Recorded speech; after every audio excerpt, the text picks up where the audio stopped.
بسم اللہ الرحمن الرحیم۔ محترم ناظرین، السلام علیکم۔ ایک مرتبہ حضرت عیسیٰ بن مریم علیہ السلام کسی پہاڑ کی چوٹی سے گزر رہے تھے۔ اس وقت ابلیس ان کے پاس آیا اور اس نے ان سے کہا، روح اللہ، یہ بتاؤ کیا تمہارا خدا اس بات پر قادر ہے کہ اگر تم اس چوٹی سے نیچے گرو تو وہ تمہیں بچا سکتا ہے؟ حضرت عیسیٰ علیہ السلام نے کہا، جی ہاں، میرے رب کو یہ قدرت حاصل ہے۔ ابلیس نے کہا، یہ بات حق ہے اور آپ اپنے اس دعویٰ میں سچے ہیں تو آپ اپنے آپ کو اس پہاڑ کی چوٹی سے گرا دیں، میں دیکھتا ہوں کہ آپ کا رب آپ کو مرنے سے کیسے بچاتا ہے۔ حضرت عیسیٰ علیہ السلام نے محسوس کیا کہ شیطان لعین انہیں ناجائز وسوسہ میں مبتلا کرنا چاہتا ہے۔ انہوں نے اس سے کہا، لعین، کیا تو چاہتا ہے کہ میں اپنے رب کی آزمائش کروں؟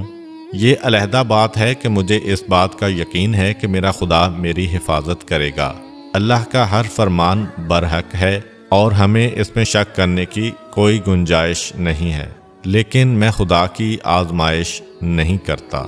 کچھ دنوں بعد ابلیس ان کے پاس آیا اور ان سے کہا، عیسیٰ علیہ السلام، تم تو اللہ ہو کیونکہ تم مردے زندہ کرتے ہو اور غیب جانتے ہو اور لوگوں کو غیب کی خبریں دیتے ہو۔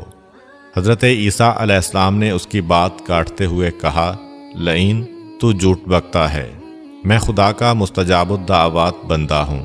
اللہ میری دعائیں قبول کرتا ہے اور اسی کے حکم سے مردے زندہ ہوتے ہیں، اور جہاں تک غیب کی باتوں کا تعلق ہے تو خدا مجھے غیب کی اطلاع دیتا ہے، میں لوگوں کو اس کی خبر دیتا ہوں۔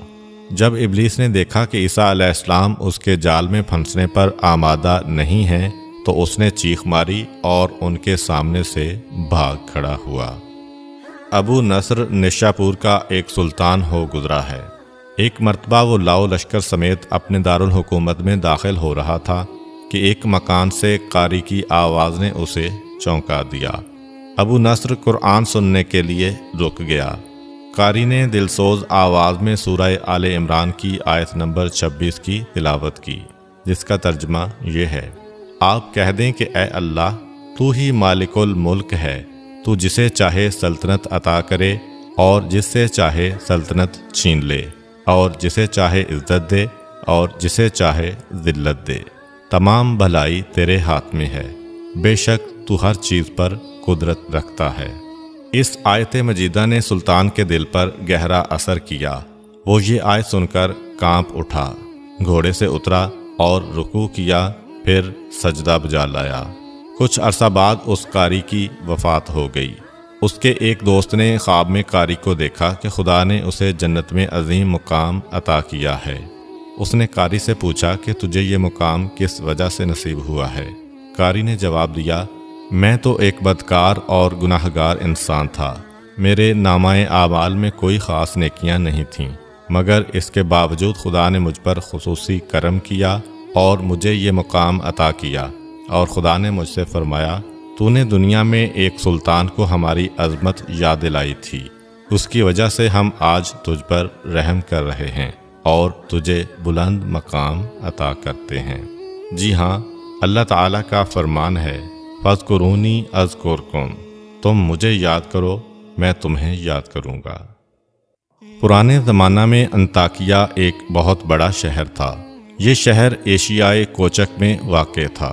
اس شہر کی لمبائی 12 میل تھی، ایک بھاری تعداد قیام پذیر تھی۔ انطاکیہ شہر کے لوگ گمراہ اور ظالم تھے، وہ ستاروں اور بتوں کی پوجا کرتے تھے۔ اللہ تعالیٰ نے ان کی رشد و ہدایت کے لیے ان کے پاس 2 نبی بھیجے۔ اہل شہر نے ان کی تکذیب کی تو ان کی تقویت کے لیے تیسرے رسول کو وہاں بھیجا گیا۔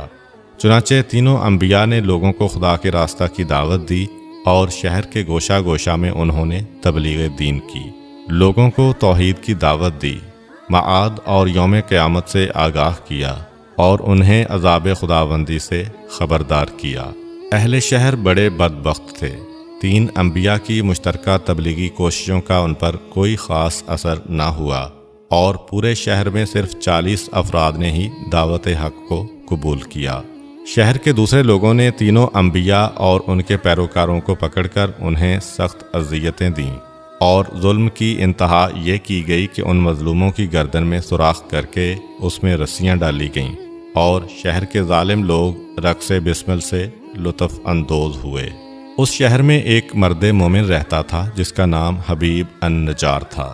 وہ ان انبیاء پر ایمان لایا تھا، لیکن وہ اپنے ایمان کو مخفی رکھتا تھا۔ وہ شہر میں بڑھئی کا کام کرتا تھا۔ اسے جو مزدوری ملتی تھی وہ اس کو 2 حصوں میں تقسیم کرتا تھا۔ ایک حصہ اپنے اہل خانہ کو کھلاتا تھا اور دوسرا حصہ غرباء و مساکین میں تقسیم کرتا تھا۔ جب حبیب النجار کو اس ظلم کا پتہ چلا تو انہوں نے اپنی قوم کو تبلیغ کرتے ہوئے کہا، اے میری قوم، ان رسولوں کی پیروی کرو، ان کی اتباع کرو جو تم سے کوئی اجر نہیں مانگتے اور وہ راہ راست پر ہیں، اور میں کیوں نہ اس ذات کی بندگی کروں جس نے مجھے پیدا کیا ہے اور جس کی طرف تم سب کو پلٹ کر جانا ہے۔ کیا میں اس ذات کے علاوہ کسی کو معبود بناؤں؟ جبکہ اگر خدائے رحمان مجھے ضرر پہنچانے کا ارادہ کر لے تو ان کی شفاعت مجھے کوئی فائدہ نہیں دے سکتی اور نہ وہ مجھے چھڑا سکتے ہیں۔ تب تو میں صریح گمراہی میں مبتلا ہو جاؤں گا۔ میں تو تمہارے پروردگار پر ایمان لے آیا ہوں، لہٰذا میری بات سن لو۔ کیا میں اسے چھوڑ کر دوسرے معبود بنا لوں؟ حالانکہ اگر خدائے رحمان مجھے کوئی نقصان پہنچانا چاہے تو نہ ان کی شفاعت میرے کسی کام آ سکتی ہے اور نہ وہ مجھے چھڑا ہی سکتے ہیں۔ اگر میں ایسا کروں تو میں واضح گمراہی میں مبتلا ہو جاؤں گا۔ میں تمہارے رب پر ایمان لے آیا، تم بھی میری بات مان لو۔ لیکن ظالم لوگوں نے ان کی بات پر کان نہ دھرے اور ان کی نصیحت سن کر خواب غفلت سے بیدار نہ ہوئے، بلکہ ظالم درندے یکدم اس پر ٹوٹ پڑے اور بیچارے کو اتنا مارا کہ اس کی آنتیں باہر نکل آئیں۔ پھر اس کا گلا دبا کر قتل کر دیا اور لاشا کو ایک کنویں میں ڈال کر اس میں مٹی ڈال دی گئی اور وہ کنواں اس کا مدفن بن گیا۔ بعض روایات کے مطابق ظالموں نے اسے پکڑ کر آری سے 2 حصوں میں تقسیم کیا تھا۔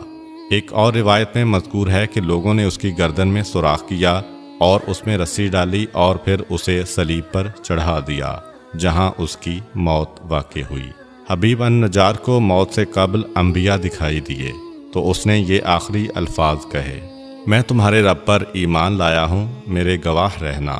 اس کے بعد اس کی روح قفس عنصری سے پرواز کر گئی۔ اللہ تعالیٰ نے اس کی قربانی کو قبول کیا اور اسے عظیم ثواب دیا۔ اس کی روح جیسے ہی جسم سے جدا ہوئی تو اسے جنت بھیج دیا گیا، جیسا کہ قرآن مجید بیان کرتا ہے۔ حبیب النجار کو نیک انجام مبارک ہو۔ امید کرتا ہوں کہ آپ کو آج کی ویڈیو اچھی لگی ہوگی۔ اگر آپ کو ہماری ویڈیو اچھی لگی ہے تو ویڈیو کو لائک کریں اور مزید اس طرح کی ویڈیوز دیکھنے کے لیے ہمارا چینل سبسکرائب کر لیں۔ ملتے ہیں نیکسٹ ویڈیو میں، اجازت دیجیے، اللہ حافظ۔